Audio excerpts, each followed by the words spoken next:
Vamos ler Êxodo 2, 23 a 25.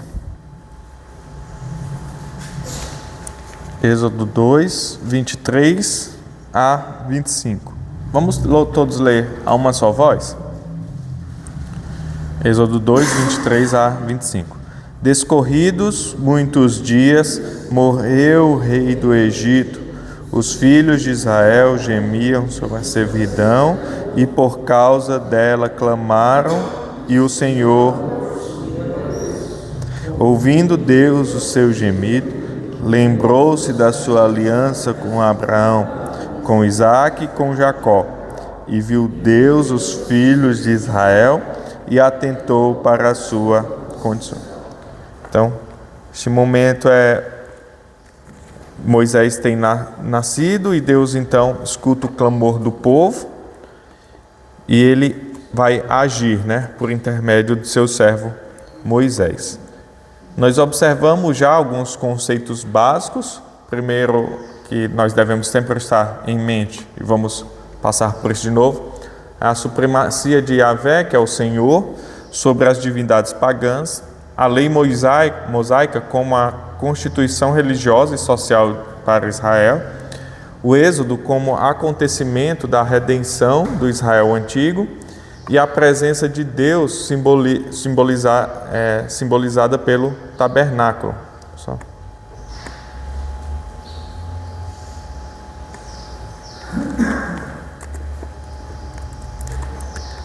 Presença de Deus simbolizada pelo tabernáculo. Nós observamos também a questão do título. Êxodo significa saída ou partida. Nós vamos observar também isso um pouco hoje. Mas na Bíblia hebraica o nome do livro são estes os nomes, que é como se inicia o livro. Nós observamos mais ou menos o período, qual dos possíveis faraós que é apontado como na história do Êxodo. Nós observamos também a possível rota e hoje vamos observar o esboço do livro como um todo. Então,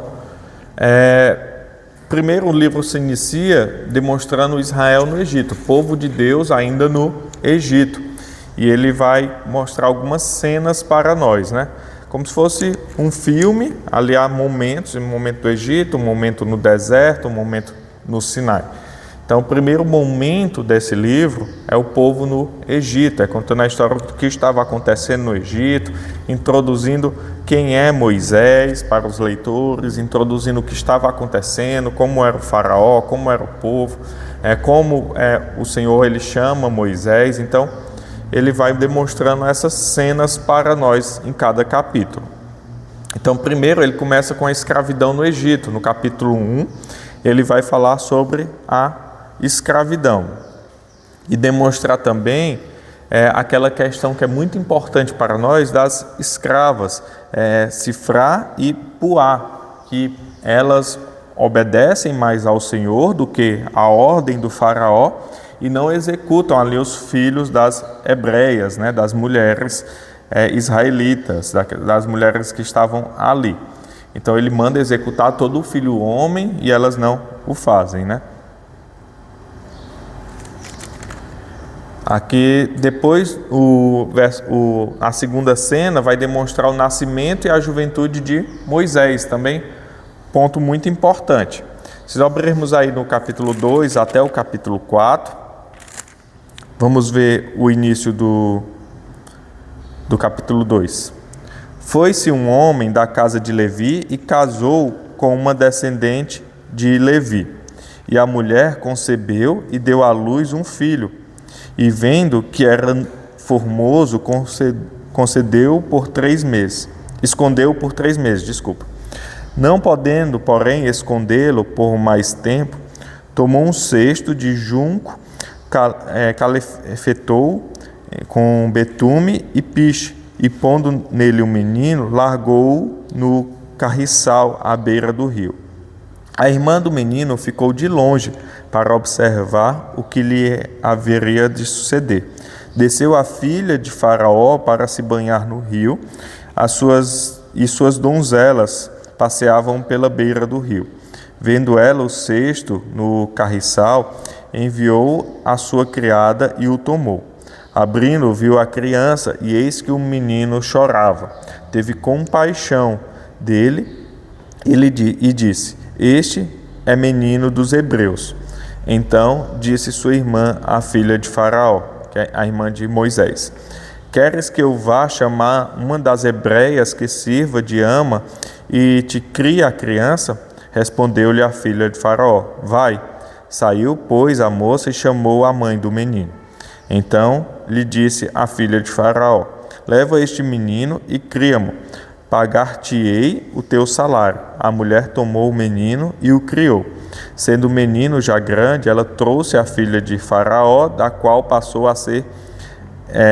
ele a ser filho. Esta lhe chamou Moisés e disse: Porque das águas o tirei. Então veja, aqui é a providência do Senhor. A mãe de Moisés, ela o coloca sobre um cesto no rio. A filha de Faraó acha esse cesto, e então quem cria Moisés é a sua própria mãe, como ama de leite. Ela cria até uma certa idade, e quando o menino está grande, ela então o envia para a filha de Faraó, e ele agora é criado pela filha de Faraó. Isso é algo muito interessante para nós, por quê? Porque Moisés, ele tem uma base religiosa muito sólida. Ele conhece ali quem são os seus, quem são os hebreus, ele conhece quem é seu povo, ele conhece sobre o seu Deus, e ele também tem muito entendimento do povo egípcio. Então, nesse período que a mãe dele passou com ele, provavelmente podemos imaginar ele ainda criança, ele ainda muito novo, a mãe dele inculcou na cabeça dele sobre quem era o seu Deus, quem era o seu povo, quem de fato ele era, né? E ele nunca se esqueceu disso. A gente vê mais na frente no seu crescimento. E ele também teve oportunidade de ter ali acesso à biblioteca do faraó, aos estudos que o povo egípcio tinha como um filho de um faraó, né? Como ali um dos principais ali do rei. Então Deus, na sua providência, ele já preparou todas essas questões, né? Ele nem só foi criado pelo faraó, nem só foi criado pela sua mãe verdadeira, mas ele teve contato com as duas nações. E aí vai demonstrar o nascimento, juventude e o seu chamado no capítulo 4, né?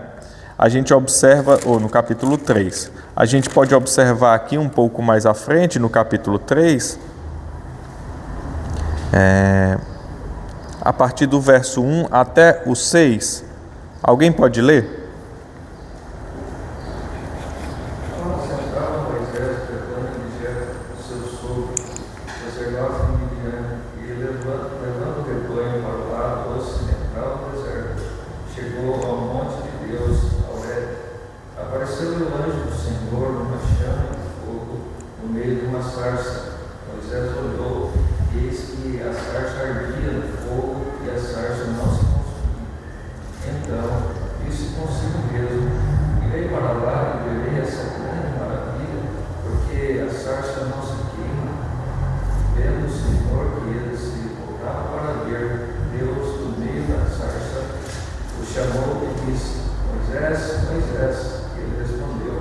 Eis-me aqui.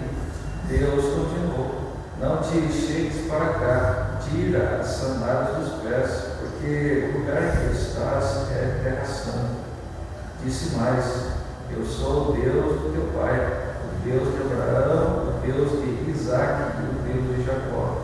Moisés respondeu o rosto, porque temeu olhar para Deus. O que é que tem acontecido? Moisés, ele cresce, Moisés, ele acaba participando ali de um assassinato de um egípcio e foge. Ele foge, ele vai para uma localidade, ele então se casa, ele está construindo uma vida e ele tem essa visão. O interessante aqui para nós, que é algo muito importante, é essa representação da sarça. Porque a igreja presbiteriana ela tem esse símbolo da sarça lá nos primórdios, né? Que a nossa tradição é escocesa. da igreja da Escócia, onde começou a igreja presbiteriana. E aí John Knox, ele viu na sarça essa simbologia. Qual a simbologia? A sarça, ela não está representando Deus. Veja que ele diz que Deus aparece no meio da sarça, né? E Deus não é a sarça queimando. Isso é um fato corriqueiro. Dizem que lá no deserto as plantas queimaram, como aqui também, né, nos tempos de queimada, por causa do óleo que as plantas soltam, e com calor elas entram em combustão. Mas aqui algo sobrenatural acontecendo, Deus fazendo aquilo e Deus aparecendo no meio da sarça. A sarça, para John Knox, ela representava a igreja, que ardia e não se consumia. Então, veja, é uma igreja que ela está queimando, ela está sendo afligida, mas ela não se consome, ela não acaba. E Deus está representando aqui seu povo no Egito. O que é que estava acontecendo com o povo de Deus no Egito? Eles tinham ido para o Egito por causa de José, estava em tempo de bonança, depois veio escravidão, aflição, e o povo ainda continuava crescendo e se multiplicando. Não é por isso que o faraó manda matar ali as crianças homens, né? os bebês homens. Então, Deus está mostrando que o meu povo, ele arde, mas não se consome, não acaba. Então, a igreja, ela nunca vai acabar. Por mais que haja perseguição, por mais que haja aflição, tribulação, a igreja, ela não vai minguar, ela não vai acabar. Então, a igreja, ela queima, mas não se consome. É essa representação que Deus está demonstrando aqui do seu povo. E aí, então, ele chama Moisés. E Moisés, ele então cai com o rosto em terra por causa da presença de Deus. E aí Deus disse ainda o Senhor: certamente vi a aflição do meu povo que está no Egito, e ouvi o seu clamor por causa dos seus exatores, né? Conheço-lhe o sofrimento, por isso desci a fim de livrá-lo da mão dos egípcios e para fazê-lo subir daquela terra a uma terra boa e ampla, terra que mana leite e mel, o lugar do cananeu, do eteu, do amorreu, do ferezeu, do reveu e do jebuseu. Pois o clamor dos filhos de Israel chegou até mim, e também vejo a opressão com que os egípcios os estão oprimindo. Então, o Senhor, ele demonstra ali qual vai ser a função de Moisés: levar esse povo, sair da terra do Egito a uma terra que mana leite e mel. Verso 13 e 14, alguém pode ler? Disse Moisés a Deus: eis que quando eu vier aos filhos de Israel, eles disserem: o Deus de vossos pais me enviou a vós outros, e eles me perguntarem: qual é o seu nome? Que lhe direi? Disse Deus a Moisés: eu sou o que sou. Bom. Assim dirá aos filhos de Israel: eu sou o que me enviou a vós outros. Pronto.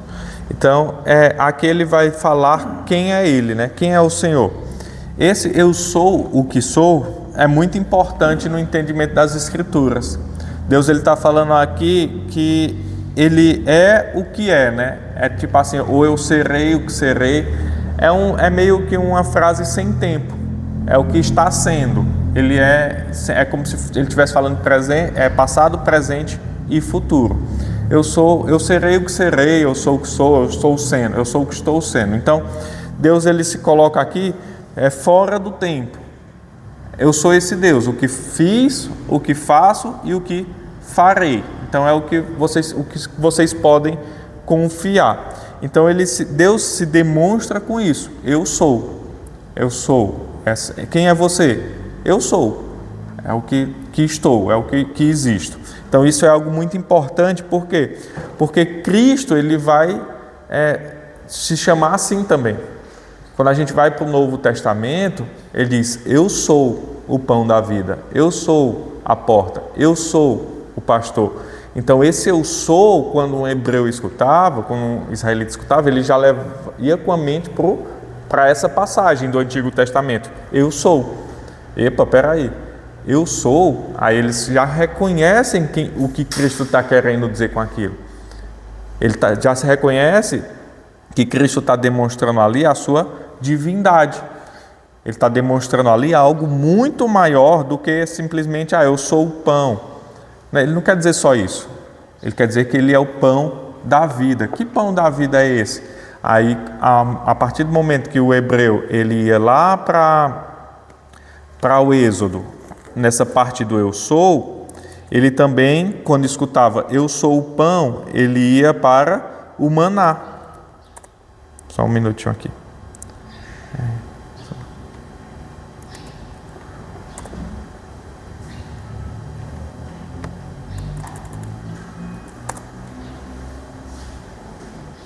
Ele ia lá para o maná.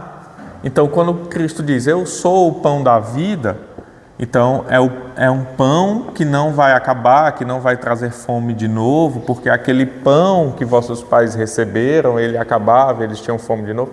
Aí quem comer desse pão não vai ter mais fome. Então, a mente deles era trabalhada dessa forma. Cristo, ele usava o Antigo Testamento para demonstrar ali quem ele era, sua divindade, seu ministério. Então, o Novo Testamento ele vai trazer luz ao Antigo Testamento. Quando Cristo ele se representa como eu sou, ele está mostrando ali algo para aquele povo que eles entenderiam. Lembra-se que no tempo de Jesus, o que é que eles tinham? Eles tinham o Antigo Testamento. Então, todas as palavras de Jesus, elas levam o povo a refletir naquele Antigo Testamento. Continuando. Então, essa segunda parte, ainda ali no Egito, vai demonstrar o nascimento, a juventude e o chamado de Moisés. Moisés é chamado para levar o povo para uma terra que mana leite e mel. Aqui nos versos 19 a 22, eu vou ler para vocês também, que é importante para o nosso entendimento, do capítulo 3. Eu sei, porém, que o rei do Egito não vos deixará ir, se não for obrigado por mão forte. Portanto, estenderei a mão e ferirei o Egito com todos os seus prodígios, que farei no meio dele. Depois vos deixará ir. Eu darei mercê a este povo aos olhos dos egípcios, e quando sairdes, não será de mãos vazias. Cada mulher pedirá à sua vizinha e à sua hóspeda joias de prata e joias de ouro e vestimentas, as quais porei sobre os vossos filhos e sobre as vossas filhas, e despojareis os egípcios. Isso é muito importante, já a gente vai tratar isso aqui um pouquinho mais na frente. Mas lembrem-se desse capítulo 3, verso 22. Ele diz, olha, vocês vão sair do Egito, mas não vão de mãos vazias, vocês vão levar prata e ouro, bastante. Então, começa-se a opressão do faraó sobre Israel. Moisés ele fala sobre essa saída, fala com o faraó que o povo tem que ser liberto para adorar ao Senhor.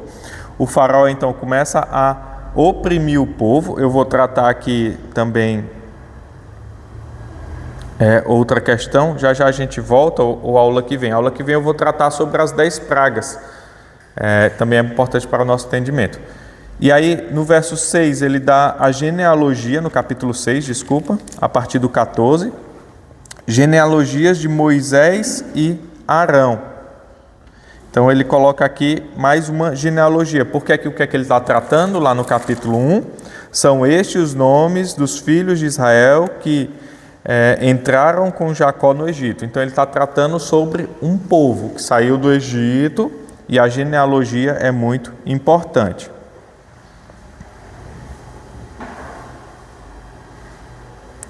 Continuando, no final ele demonstra as pragas e a Páscoa, do capítulo 6 ao capítulo 12.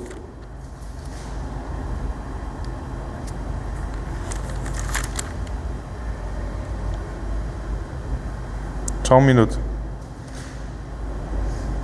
Pronto. É do capítulo 6, do verso 28, que é o finalzinho do capítulo 6, até o capítulo 12, vai ser tratado as pragas, e aí nós vamos ver as pragas em uma só aula, e a questão da Páscoa. A Páscoa a gente já vai observar aqui. capítulo 12, instituição da Páscoa.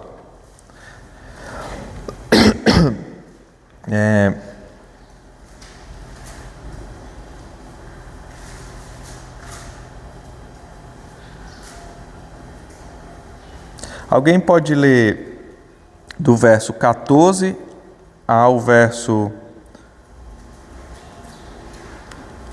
16? Do 11 ao 16, por favor. Capítulo 12, 11 a 16. Aqui no capítulo 11 ele está instituindo a Páscoa. O que é a Páscoa, né? Para onde a Páscoa aponta? 11 a 16, por favor. Desta maneira o comereis, lombos, cingidos, sandálias nos pés e cajado na mão. Comê-lo-eis à pressa e à Páscoa do Senhor. Porque naquela noite passarei pela terra do Egito e ferirei na terra do Egito todos os primogênitos, desde os homens até aos animais. Executarei juízo sobre todos os deuses do Egito. Eu sou o Senhor. Aí o que é que... Até o 16? O sangue vos será por sinal nas casas em que estiverdes. Quando eu vir o sangue, passarei por vós, e não haverá entre vós praga destruidora, quando eu ferir a terra do Egito. Este dia vos será por memorial, e os celebrareis como solenidade ao Senhor. Nas vossas gerações os celebrareis por estatuto perpétuo. 7 dias comerei pães asmos. Logo ao primeiro dia tirareis o fermento das vossas casas, pois qualquer que comer coisa levedada, desde o primeiro dia até ao 7º dia, esta pessoa será eliminada de Israel. Ao primeiro dia haverá para vós outros santa assembleia. Também ao 7º dia tereis santa assembleia. Nenhuma obra se fará nele, exceto o que diz respeito ao comer, somente isso podereis fazer. Então, aqui seria um momento para lembrar essa questão também dos pães asmos, o pão sem fermento. É para lembrar o tempo deles de escravidão. Eles comiam ervas amargas, tinha toda uma celebração da Páscoa judaica. Então, por isso que no Novo Testamento você vai ver ali a última Páscoa. Agora, aí Jesus, na última Páscoa, na última ceia, porque é chamada a última ceia, a última Páscoa, ele institui a ceia do Senhor. Então, como nós comemoramos a Páscoa, todos os meses a ceia do Senhor, todos os domingos, tem igreja que faz todos os domingos. Então, aqui a Páscoa é instituída para o quê? Demonstrar e comemorar a saída do povo do Egito para uma nova terra. Essa Páscoa apontava para o sacrifício de Cristo. Eles matam um cordeiro, eles passam nos umbrais da porta, e então esse cordeiro aponta para Cristo Jesus, é o derramar de sangue, o que a aliança exige. Então, nós não lembramos mais da Páscoa judaica, mas da Páscoa, podemos chamar de Páscoa cristã, que é a nossa ceia do Senhor, que a gente comemora todos os meses e de forma especial, mais uma vez no ano, né? De forma mais especial. Outro fato interessante é que nós também veremos nas 10 pragas, mas também que já queria trazer um pouco hoje. Se você voltar desde o 6 até o 12, ele está tratando disso, né? Das pragas e da Páscoa. Se você abrir aí no verso 8, 25, alguém pode abrir? Capítulo 8, verso 25.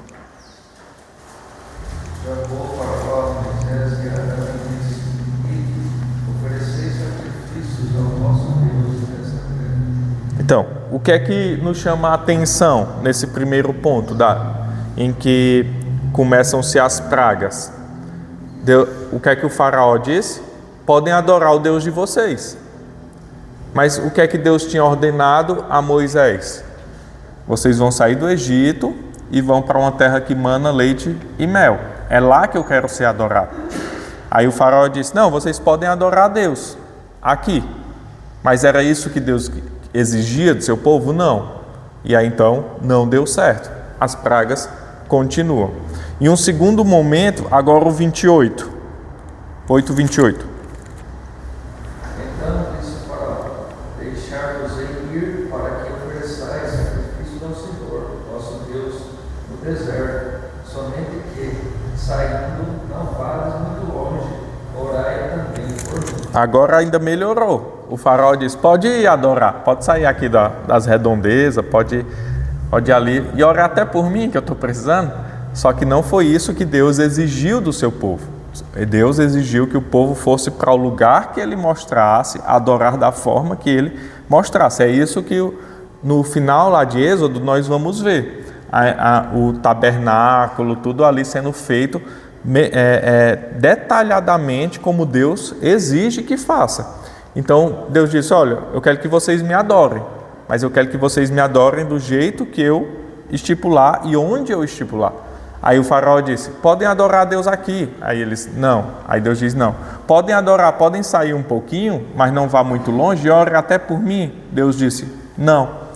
Por vezes, hoje, nós faremos assim: ó, glória a Deus, vamos ficar aqui perto.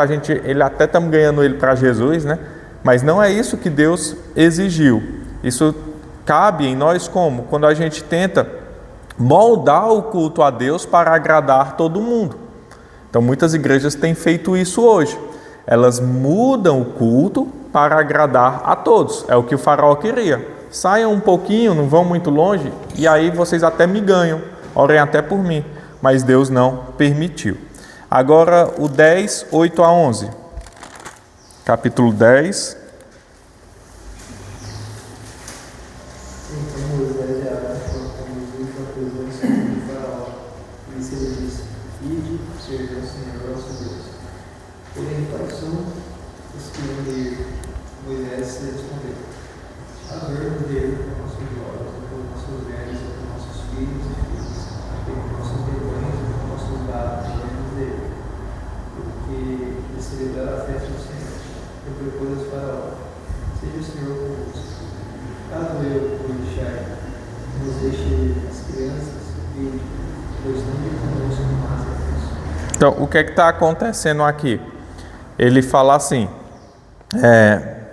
eles vão à presença do faraó e este lhes diz: ide, servi ao Senhor vosso Deus, porém, quais são os que hão de ir? Aí ele diz: quem é que vai servir ao Deus de vocês?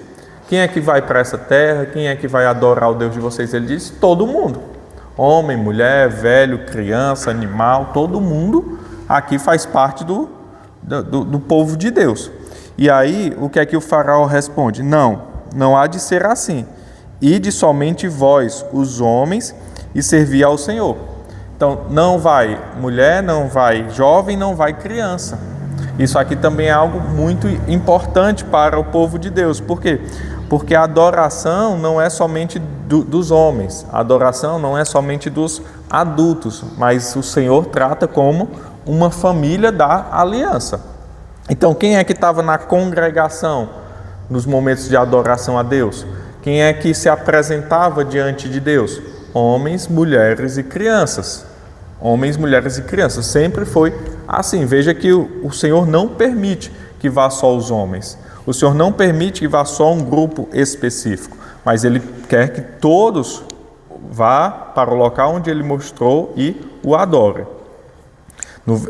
Havemos de ir com os nossos jovens e com os nossos velhos e com os nossos filhos e com as nossas filhas.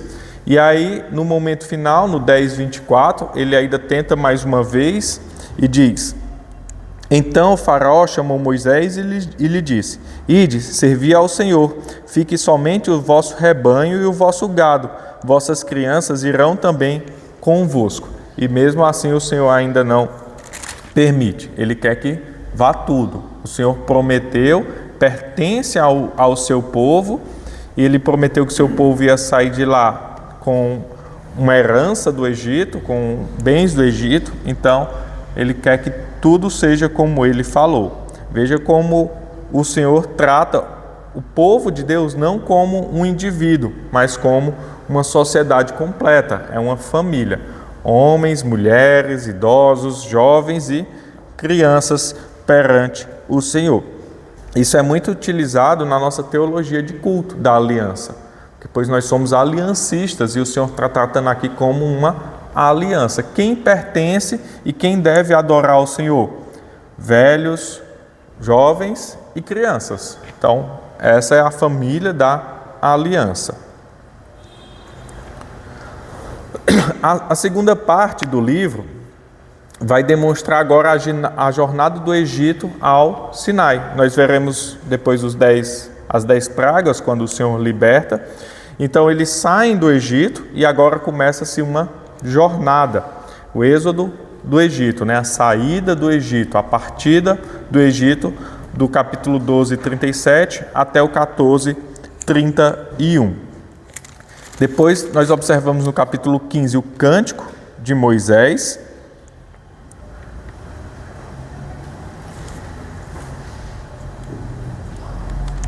Depois nós observamos deserto de Sur, deserto de Sim, a rocha, no capítulo 17. Vamos ler essa parte a primeira parte do capítulo 17, também importante para nós.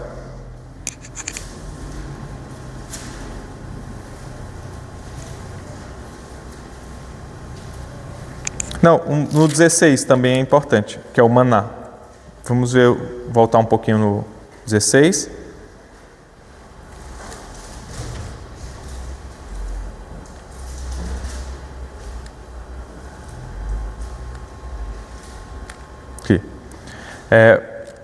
Diz assim, verso 2, 16, 2. Toda a congregação dos filhos de Israel murmurou contra Moisés e Arão no deserto.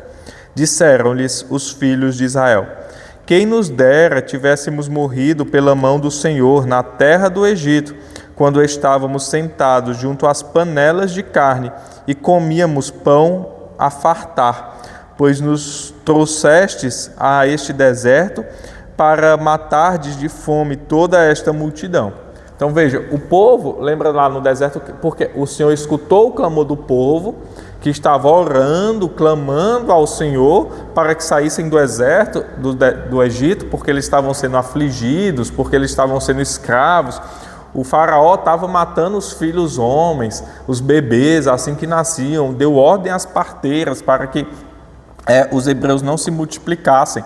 E agora, um tempo depois, o que é que esse povo que Deus liberta está fazendo? Quem dera a gente estivesse lá no Egito. Pelo menos lá a gente tinha morrido em frente a uma panela farta.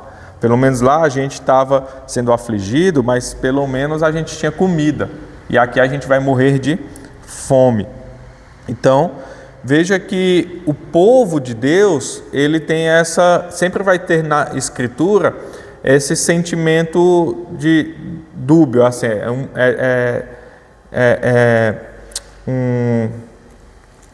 como é que se diz? Um ânimo dobre, né? Ele, um momento está bem com Deus, quando está tudo bem, ele se revolta contra Deus. Mesma coisa é tratado em vários livros do Antigo Testamento, livro dos Juízes. Mesma coisa, o povo está bem, aí quando está tudo bem o povo se revolta, aí vem um povo, aflige o povo de Deus, aí o povo vai a Deus, ora ao Senhor, aí Deus manda um juiz, o juiz liberta o povo, aí o povo fica bem, aí o povo se revolta contra Deus e é um ciclo vicioso. Então o povo é tirado da terra do Egito, onde estavam clamando ao Senhor, e eles começam a murmurar no deserto. Eu queria estar no Egito, lá era que era terra boa.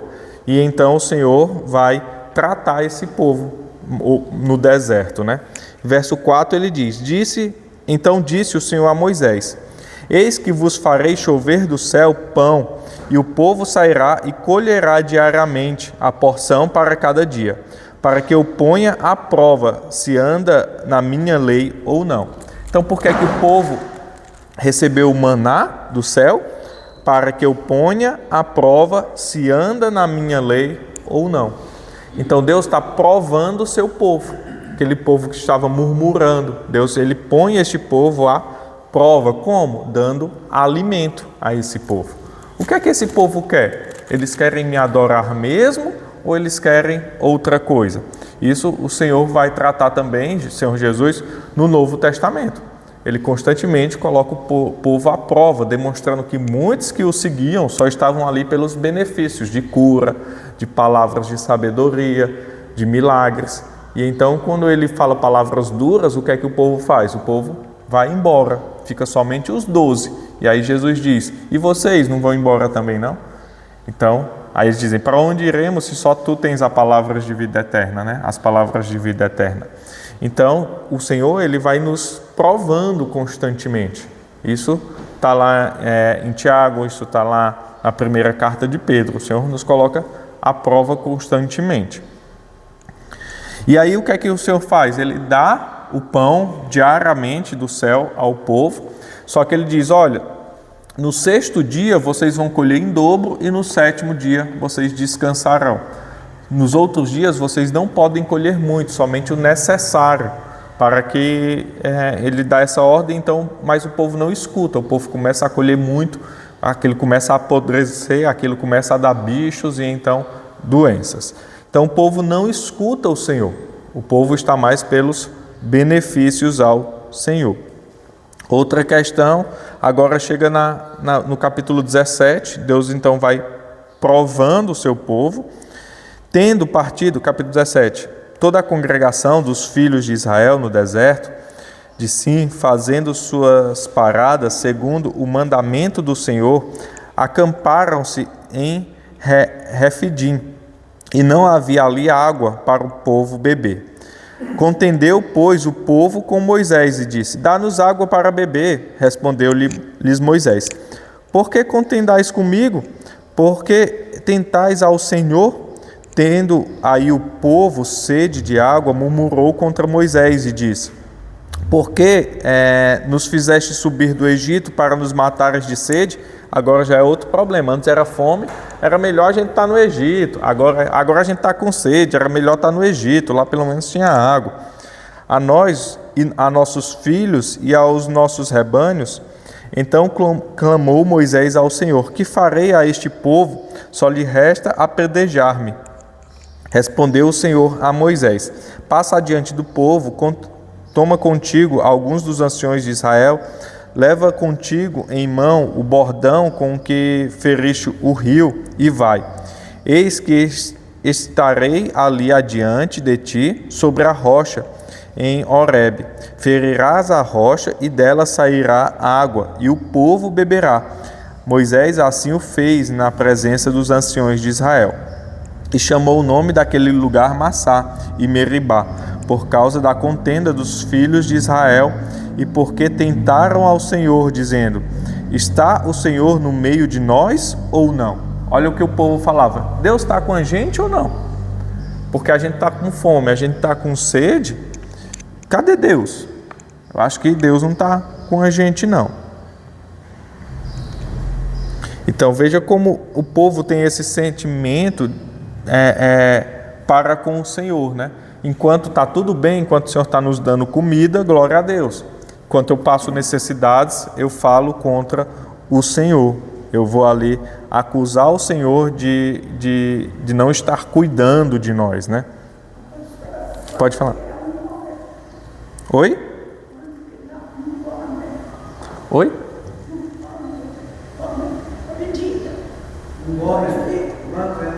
Um Gomer?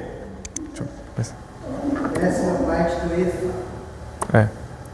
Uma efa, um Gomer é mais ou menos a medida que um jumento carregava. É o que tem lá em Oséias. Deixa eu ver aqui, se é um Gomer. É 1/10 de efa.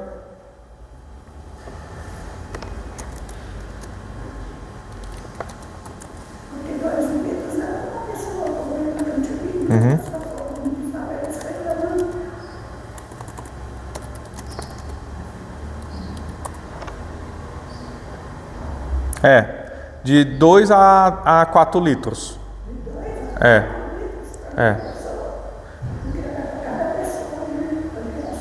De 2 a 4 litros. Um gomer de farinha pesava cerca de quase 2 quilos. 1,7 kg. E um gomer em litros é de 2 a 4 mais ou menos.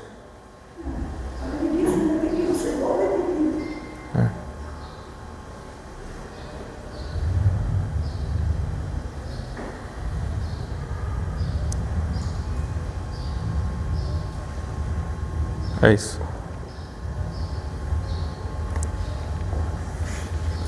E aí no capítulo 18, vai demonstrar Jetro e Moisés.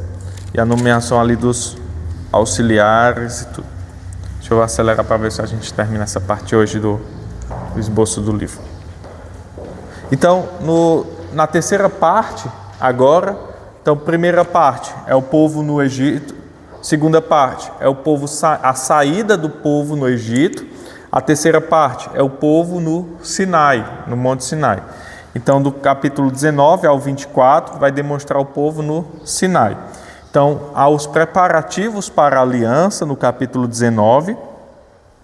Aí, olha o que o Senhor diz no capítulo 19, 5 e 6. Alguém pode ler? Capítulo 19, 5 e 6. Agora, pois, se diligentemente ouvirdes a minha voz e guardardes a minha aliança, então sereis a minha propriedade peculiar entre todos os povos. Porque toda a terra é minha, vós lhe sereis reino de sacerdotes, e nação santa. São estas as palavras que falarás aos filhos de Israel. E aí no 8 ele vai dizer: então o povo respondeu a uma: tudo que o Senhor falou, faremos. Então o Senhor agora vai instruir: vocês vão ser meu povo se escutarem a minha voz. O que é que Cristo diz? Que aqueles que ouvem a minha voz, aqueles que obedecem os mandamentos, esses são os que me seguem, esses são os filhos de Deus, né? Então, nós observamos isso. Quem é de fato aquele que responde à voz do seu Pai, aquele que responde à voz do seu Senhor. E aí, então, há esse preparativo para a aliança, e no capítulo 20 ele dá os 10 mandamentos, o decálogo. Então ele vai resumir sua lei em 10. Tudo que o Senhor vai falar de agora para frente sobre a lei, sobre como o povo deve agir, ele vai resumir nos 10 mandamentos. E Jesus resume os 10 mandamentos em 2. Amarás o teu Deus acima de todas as coisas e o teu próximo como a ti mesmo. Aqui é a lei social, que a gente viu lá no começo, né? A lei mosaica como constituição religiosa e social para Israel. Então agora Deus ele vai falar como o povo deve agir para com ele e para com a sociedade. São 2 tábuas, as primeiras 4 leis referentes ao povo e Deus. Então as primeiras 4 leis, os primeiros 4 mandamentos são quais? Não terás outros deuses diante de mim, Êxodo 20. Aí, a segunda lei, não farás para ti imagem de escultura. Terceira lei, não tomarás o nome do Senhor teu Deus em vão. Quarta lei, lembra-te do dia de sábado. Então, as 4 primeiras leis é eu e Deus. Amarás o Senhor teu Deus sobre todas as coisas. Jesus resume assim. E a segunda tábua, eu e o meu próximo. Amarás o teu próximo como a ti mesmo. Aí o que é que diz a segunda tábua? Honra teu pai e tua mãe, não matarás, não adulterarás, não furtarás, não dirás falso testemunho, não cobiçarás a casa do teu próximo, nem nada dele. Então veja, são 2 tábuas, uma é você e Deus, outra é você e seu próximo. Por isso que Jesus resume em amarás o teu Deus sobre todas as coisas e o teu próximo como a ti mesmo. Então ele dá essa instrução para o povo viver bem. E outra coisa que nos chama a atenção na formação da lei do Senhor é o que? Como o Senhor trata, disse isso também na aula passada. No verso 2 ele diz: eu sou o Senhor teu Deus que te tirei da terra do Egito, da casa da servidão. Então veja, o povo já foi salvo, o povo já foi liberto e o Senhor dá uma lei para esse povo, e não ao contrário. Ele não vai dar primeiro a lei e depois salvar, sejam assim que eu salvo vocês. Não. Ele libertou quem? Um povo rebelde. A gente não está vendo isso? O povo clamou a Deus: Senhor, a gente está escravo, está apanhando, estão matando nossos filhos. Aí quando o povo chegou no deserto, cadê? Não tem comida. Bom era no Egito. Não tem água, bom era no Egito. Pelo menos lá a gente morria de barriga cheia. Então, pelo menos, aí quem Deus liberta? Um povo rebelde. E Deus não é pego de surpresa, Deus sabe disso. Aí Deus diz, olha, como é que vocês vão saber quem são os meus e quem não são? Quem diligentemente ouvir a minha voz e guardar a minha aliança.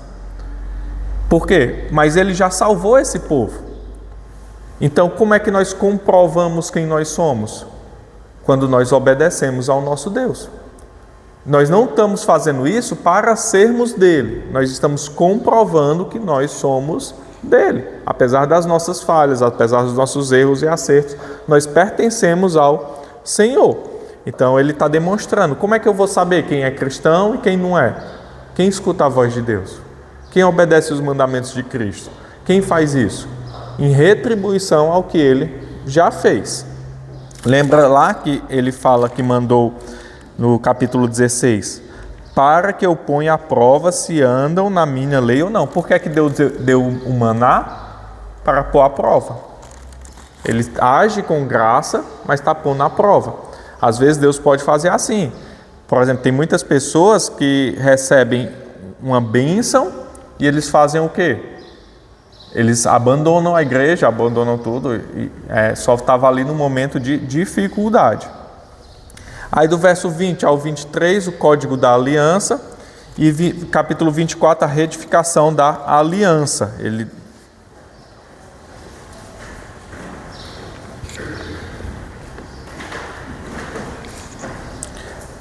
Só agora o último aqui, a gente finalizar só essa parte do panorama do que está acontecendo no livro, entendeu?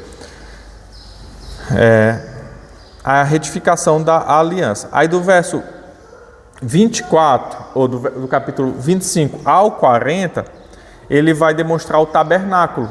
Do verso 25 ao 40 é o tabernáculo. Aí ele vai colocar as normas, os sacerdotes, tudo isso é como ele quer que seja o seu local de adoração. Vocês estão no deserto, vamos fazer um tabernáculo. É de qualquer jeito? Não, não é de qualquer jeito, é do jeito que eu ordeno. Nós estamos falando com o Senhor. Então o povo não estava lá e podia adorar de qualquer jeito. É da forma como ele ordena.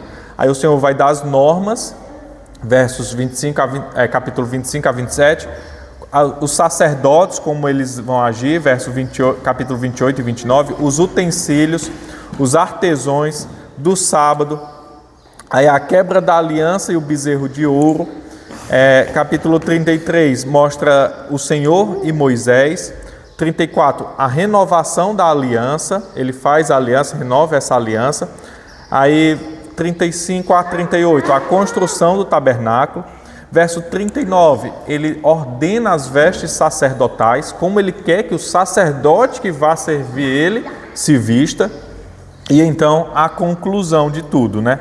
Ali no final, no capítulo 40. O que é interessante agora para a gente finalizar esse panorama, e aí semana que vem a gente volta olhando mais detalhadamente as 10 pragas, né, que é o que mais fixa do Êxodo, é a questão do capítulo 32. Vamos abrir lá só para encerrar. As crianças já chegaram?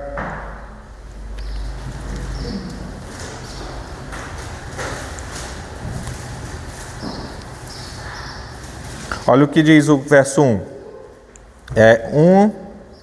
Eu vou ler aqui uma parte.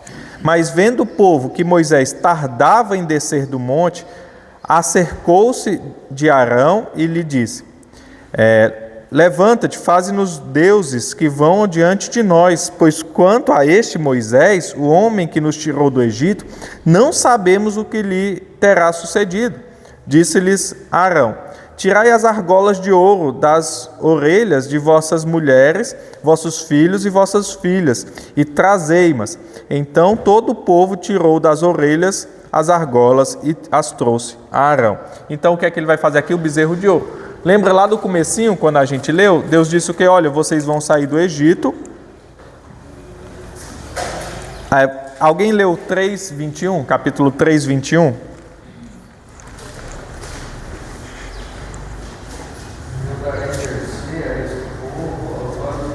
Não, é capítulo 3, 21. Não, 22, desculpa. 22, desculpa. Cada mulher deverá a sua vizinha, sua roça, as joias de prata, joias de ouro e vestimentas, as quais poreis sobre vossos filhos e sobre vossas filhas, e despojareis. Então, Deus diz, ó, vocês vão para uma terra que eu vou mostrar, me adorar, e vocês vão com seus filhos, filhas, vão com tudo. E ainda vão levar ouro e prata. Aí o povo está lá no deserto, o que é que o povo faz? Pega o ouro que Deus deu e faz um bezerro de ouro.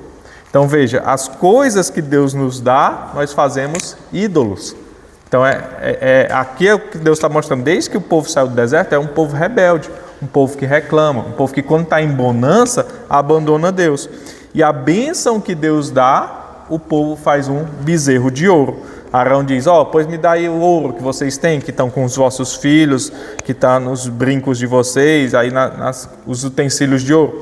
Então eles fazem o bezerro de ouro. Aí no verso 10 diz, agora pois, deixa-me para que se acenda contra eles o meu furor e eu os consuma, e de ti farei uma grande nação. Então Deus se revolta com isso. Mas nós observamos que Deus, ele salva um povo rebelde. Ele salva um povo rebelde, né? Então vamos encerrar neste momento.